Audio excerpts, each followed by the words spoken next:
नमस्कार मंडळी, सुवर्ण कोकण यूट्यूब चॅनलमध्ये मी आशिष नाटळकर तुमचं सगळ्यांचं पुन्हा एकदा स्वागत करतो। तर मंडळी, आज मी आलो आहे मामाकडे खास लावणीसाठी, भात लावणीसाठी। तर मंडळी, या व्हिडिओमध्ये आपण कोकणातील भात लावणी याबद्दल माहिती घेणार आहोत। तर हा व्हिडिओ नक्की शेवटपर्यंत बघा। तर ॲक्च्युली कोकणामध्ये आपल्या पूर्ण पारंपरिक पद्धतीनेच भात लावणी करतात, परंतु आता सध्या आधुनिक काळामध्ये छोटे छोटे पॉवर टिलर वगैरे आल्यामुळे बैलांच्या मार्फत होणारी जी लावणी होती ती आपण आता करत नाही।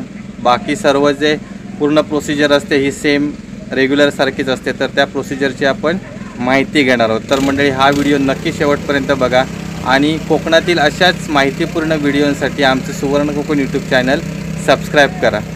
तर इकडे समोर मामांची पूर्ण शेती आहे। हे जवळपास 30 ते 35 पूर्ण वाफे आहेत आणि भरपूर मोठे वाफे आहेत। आणि इकडे या ठिकाणी मामा आणि नांगरत आहेत। 2 पॉवर टिलर आहेत, अजून एक तिसरा आहे तो तिकडे आहे आणि बाकीची आहेत ती तिकडे तरवा काढतायत। तर आपण पहिला जाऊया कोपऱ्यामध्ये, तर तिथे आपण बघूया की कोणत्या प्रकारे नांगरणी केली जाते ती।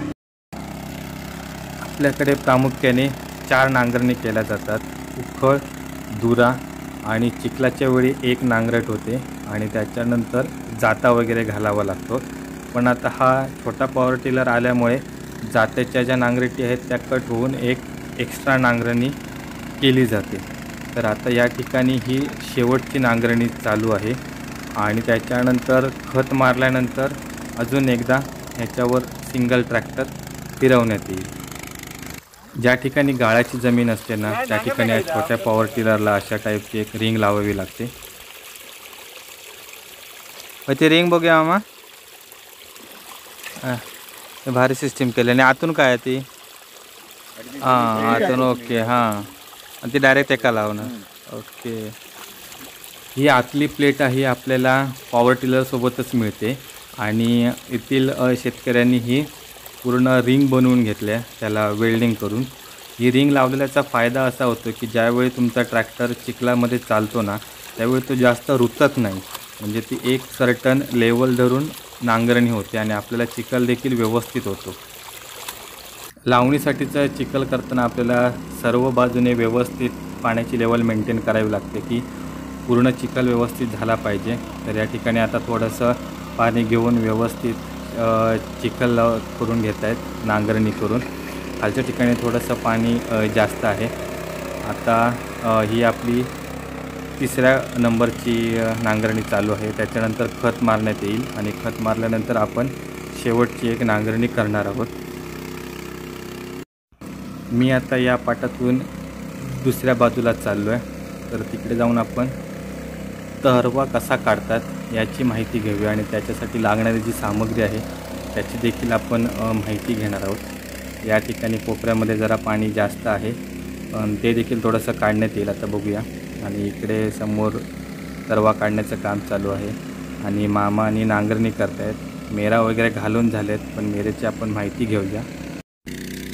याला बोलतात तिरवडा। तर प्रत्येक ठिकाणी याला वेगवेगळं नाव असेल, आमच्याकडे हे बोलतात। तर याला एक खाली फळी आहे, त्याच्यानंतर मध्ये एक बेस आहे आणि ही एक वरती त्याच्यापेक्षा मोठी फळी आहे। ज्यावेळी आपण तरवा काढत असतो तर त्यावेळी पाण्यामध्ये बसण्यासाठी याचा प्रामुख्याने उपयोग केला जातो। इकडे सर्वजण तरवा काढतायत, तर आपण आता इकडे जाऊया आणि माहिती घेऊया। टोटल 6 माणसं आहेत, महिला मंडळ आहे, पुरुष देखील आहेत, ज्यांचं मेऱ्याचं वगैरे काम वगैरे झाल्यानंतर ते इथे काढायला बसतात आणि इथे अशा पूर्ण तरवा वगैरे काढून त्याच्या पेंड्या बांधून ठेवतात आणि समोर तिथे मेरा खापवण्याचं वगैरे काम चालू आहे। या इथे सर्व पेंड्या बनवून ठेवल्या आहे। ही सिंगल पेंडी आहे, जो काढलेला जो तरवा असतो तो असा पेंडीमार्फत बांधून ठेवला जातो। पूर्ण साधारणतः 1 फूट वाढलेला आहे तरवा। आणि ही जी गाठ मारायची जी कला आहे ना ही कोणाला पण जमत नाही, एक्सपिरियन्स माणसांनाच जमते। तर आता आपण मामीकडून शिकूया की कोणत्या प्रकारे ही पेंडी बांधली जाते।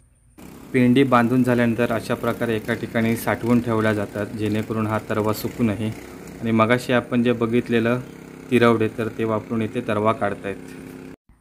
मामी फुल जोरात इकडे तरवा काढते दोन्ही हाताने. मला एकाच हाताने तरवा काढायला जमतो आणि हा तरवा साधारण 1 फूट उंच वाढलेला आहे. तरवा काढताना एक काळजी ही घ्यावी लागते की याच्यामध्ये जे रान वगैरे असतं तर ते आपल्याला बाजूला काढावं लागतं, त्यामुळे त्याच्यावर देखील आपलं लक्ष असणं गरजेचं आहे. तर ज्यावेळी आपल्या दोन्ही मुठ्या भरत येतात तर त्याच्यानंतर एकदा चेक करावं लागतं की त्याच्यामध्ये पाकळी वगैरे आहे की नाही. तर आता आणि त्याच्यानंतर जी मुळाला माती असते ती अशा प्रकारे झाडून क्लीन केली जाते. आणि आता बघा इथे सर्व लेवल करून थोडासा तरवा हातात घेऊन एक राऊंड फिरवून त्याला आधीच्या राऊंडमध्ये कोंबला आहे. झाली पेंडी तयार. ही मी भरपूर दिवसापासून ट्राय करतो आहे. भरपूर दिवसापासून म्हणण्यापेक्षा वर्षापासून. मला अजून देखील जमत नाही. मी जेव्हा पेंडी बांधतो त्यावेळी वरच्या पात्या पूर्ण कट करून टाकतो मी. इकडे ह्या मेरेंना फूट मारण्यात आलेत, कारण ज्यावेळी जास्त पाण्याचा झोत येतो तर त्यावेळी ही माती वाहून जाऊ नये म्हणून. आणि ते ज्यावेळी तिसरी नांगरणी होते तर त्यावेळी या सर्व मेरा घालाव्या लागतात. जो चिखल असतो कोपऱ्यातला तो असा मेरेवर लावून घ्यावा लागतो आणि त्याच्या आधी सर्व मेरा क्लीन कराव्या लागतात. तर इकडे ह्या मेरा अशा क्लीन कराव्या लागतात. जे आपण फावडं वगैरे असतं तर त्या फावड्याने मेरेच्या बाजूचं रान सगळं क्लीन करून ते कोपऱ्याच्या आतमध्ये कुजण्यासाठी टाकलं जातं. हे सर्व लावणी झालेले वाफे आहेत. याच्यामध्ये लावणी झाल्यानंतर फुल पाणी सोडून ठेवावं लागतं, जेणेकरून जे आपण रान कुजवतो ते रान परत वर येऊ नये याच्यासाठी. आणि इकडे पुढे सर्व काम चालू आहे. मामाकडे मी कधी आलो ना तर ते मी कोके वगैरे मी पकडतो. त्याच्यानंतर या कोपऱ्यांमध्ये मासे देखील मिळत आहेत. ते मेरेच्या बाजूला वगैरे असतात. तर हा बघा, हा इकडे कोका आहे. तर हे सेम शिंपल्यासारखं असतं. त्याच्यानंतर जेव्हा पण हे पकडतो त्याच्यानंतर त्याला गरम पाण्यामध्ये उकळवून त्याच्या आतील जो मांसल भाग असतो तो काढून त्याची भाजी केली जाते, रस्सा भाजी. कोपरे पूर्ण नांगरून झालेले आहेत आणि त्याच्यानंतर आता मामा खत मारतोय. खतामध्ये प्रामुख्याने इकडे युरिया आणि मिश्र खताचा वापर केला जातो. जास्त असं रासायनिक खताचा वापर नाही केला जात, फक्त थोडंसं खत मारतात. त्याच्यानंतर महत्त्वाचा इथे भाग असतो तो शेणाचा. तर बैलांचं शेण वगैरे या कोपऱ्यामध्ये आधीच टाकून ठेवलेलं असतं, त्यामुळे कोकणामध्ये कमीत कमी रासायनिक खतांचा आपल्याकडे वापर केला जातो. आणि याच्यासाठी साधारण आपलं अर्ध घमेलं वगैरे असतं, ते एवढ्या वाफ्यांना वगैरे सफिशियंट होतं. आता ही शेवटची नांगरणी आहे. खत मारून झाल्यानंतर एकदा व्यवस्थित सर्व बाजूने पॉवर टिलर फिरवून एकजीव केलं जातं खत. पूर्वीच्या काळी ज्यावेळी बैल होते त्यावेळी जाता मारला जायचा, पण आता छोट्या पॉवर टिलरमुळे हा परत एकदा रिपीटेड फिरवावा लागतो. तर आता ही फायनल स्टेप आहे आणि दोन्ही पॉवर टिलर पूर्ण कोपरे नांगरत एकमेकांच्या जवळ आलेत. मामांचे कोपरे वगैरे मोठे असल्यामुळे या ठिकाणी 2 ते 3 पॉवर टिलरचा उपयोग करतात. आणि इकडे या कोपऱ्यासाठी लागणारा तरवा काढण्याचं काम जोरदार चालू आहे. आता मी कोपऱ्यात आलो आहे. आता आपण बघूया की चिखल कसा झाला आहे तो. तर बघा, मस्त असा घन पिटीसारखा चिखल झाला आहे. मगाशी तिथे पाणी जास्त असल्यामुळे तुम्हाला समजलं नसेल, पण बघा माझा पाय एकदम असा जातो आहे बर्क करून. मी लहान असताना या चिखलामध्ये भरपूर खेळलो आहे, कारण खास पाण्यात भिजण्यासाठी म्हणून आम्ही चिखलातून उड्या मारायचो आणि जास्तीत जास्त चिखल कसा अंगाला लागेल त्याची काळजी घ्यायचो. इथे छोटा पॉवर टिलर शिफ्ट करतायत दुसऱ्या वाफ्यामध्ये. या छोट्या पॉवर टिलरचा हा एक फायदा आहे की तुम्ही मेरा न फोडता एका कोपऱ्यातून दुसऱ्या कोपऱ्यामध्ये शिफ्ट करू शकता. आता इथे 4 माणसं लागली आहेत, कारण हा चिखलामध्ये रुतलेला, कारण या ठिकाणी चिखल जरा जास्त होता. पण जर तुमची भरडी शेती असेल तर 2 माणसं सफिशियंट आहेत हा पॉवर टिलर शिफ्ट करायला. आणि आता हा दुसरा पॉवर टिलर शिफ्ट करणार आहेत. ज्यावेळी मामाचे बैल होते त्यावेळी मी जात्यावर बसायचो आणि भरपूर वेळा मला या मेरेंवरून दुसऱ्या साईडला घेऊन गेलेत बैल आणि भरपूर मजा यायची.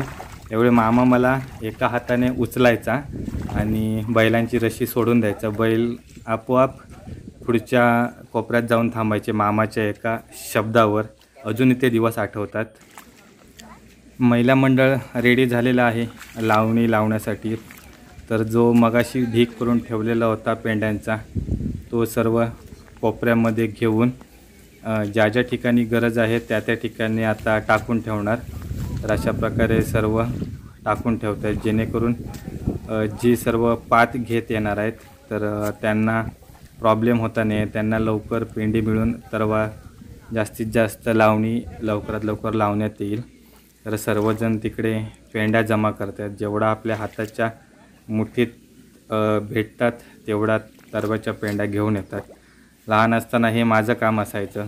त्यावेळी मला जास्त उचलायचं नाही आणि त्याच्यावेळी पेंड्या भरपूर सुटायच्या आणि ह्या चिखलातून अशा सर्व पेरत पेरत पुढे जावं लागतं. म्हणजे आता पहिल्यांदा हा संपूर्ण एक पट्टा घेणार आहेत.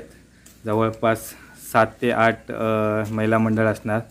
तर त्या सर्व ह्या एक लेन घेऊन जातात पूर्ण आणि त्याच्यानंतर दुसऱ्या साईडची एक लेन घेऊन जातात. भरडाच्या ठिकाणी हा चिखल बसतो, पण ही गाळवाची जमीन असल्यामुळे या ठिकाणी लवकर चिखल बसत नाही. तर फायनली सर्व पेंड्या पेरून झाल्यात आणि त्याच्यानंतर इथे जी सर्व मंडळी होती ती लावणी लावायला मदत करत आहेत आणि बाकीची जी पुरुष मंडळी आहे ती दुसऱ्या वाफ्याची पूर्वतयारी करून ठेवत आहेत जेणेकरून उद्याच्या दिवसाला चिखल आपल्याला लवकर करता येईल. तर इकडे पुरुष मंडळी देखील मदत करतात कारण कोपरा मोठा आहे आणि सर्वजण लवकर घरी गेले पाहिजेत काम संपून. हा एकमेव उद्देश आहे. तर आपण आता लावणी कशी लावतात ते बघूया. तर ही बघा, या ठिकाणी ते हे एक काडीचं भात आहे त्यामुळे आपल्याला हाताला मिळेल त्या 1-2 काड्या जवळपास 5 ते 6 इंच जी आपली स्पेसिंग आहे त्या स्पेसिंगवर अशी लावली जाते संपूर्ण. आणि या ठिकाणी सर्वजण आपला 1.5 ते 2 फुटाचा टप्पा घेऊन मागे मागे जात आहेत. आणि ही लावणी झाल्यानंतर याच्यानंतर गवत वगैरे याच्यातलं काढण्याचं काम चालू होतं. म्हणजे जेव्हा ही लावणी वगैरे वाढते त्याच्यानंतर याच्यातलं गवत वगैरे काढलं जातं आणि नंतर ते पोसवल्यावर वगैरे त्याचा भात तयार होतं. मग ती कापण्याची प्रोसेस असते. तर मंडळी सर्वात मजा असते ही लावणी लावताना. तुम्हाला कोणीतरी बोललेलं लक्षात असेलच की लावणी लावताना एखादा कोपरा जास्त लावतात पण तो कापताना भरपूर त्रास होतो कारण त्यावेळी भरपूर ऊन असतं. तर मंडळी हा आमचा कोकणातला भात लावणीचा व्हिडिओ तुम्हाला कसा वाटला हे आम्हाला नक्की कळवा आणि कोकणातल्याच अशाच माहितीपूर्ण व्हिडिओसाठी आमचं सुवर्ण कोकण यूट्यूब चॅनल सबस्क्राईब करा. धन्यवाद.